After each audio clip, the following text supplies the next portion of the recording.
So we're recording for some reason. I don't know why.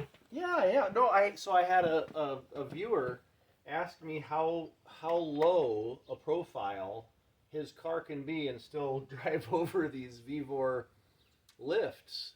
So we've got the 7,000-pound Vevor car lift, and he says his car only has 3.5 inches of clearance.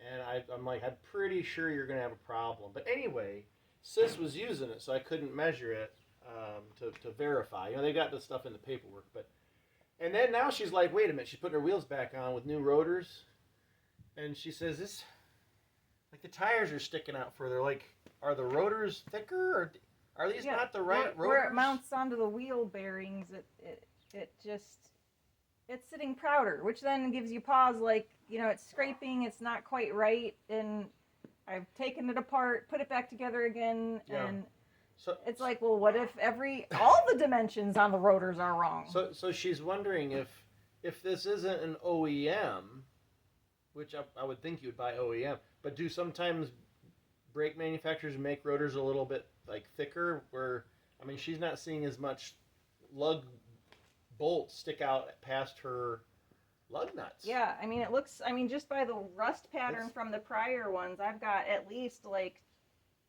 1/8 of an inch. So it's kicking it out a little bit more. I don't know. What do y'all think?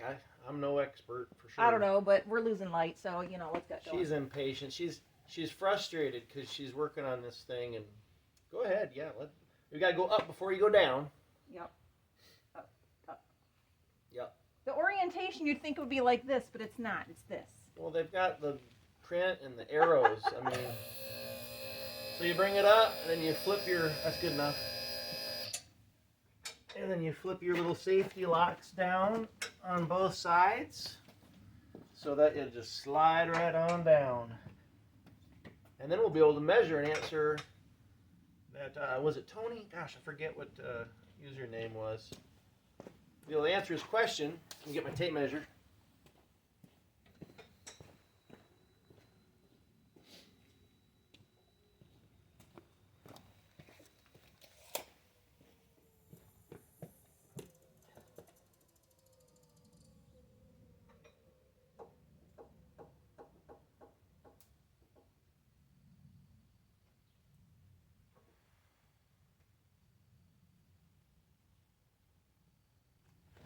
All right, that's it. It's down.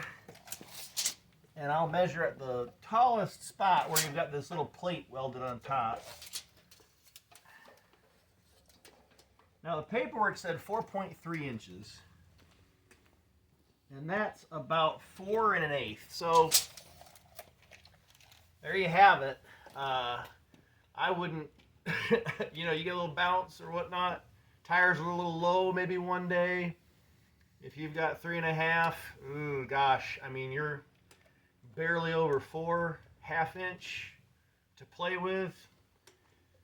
You're pushing the envelope there. Maybe get a really, really thin, like, gym floor pad or something to put down on the lift.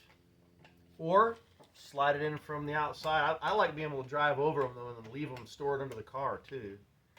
That's it, though.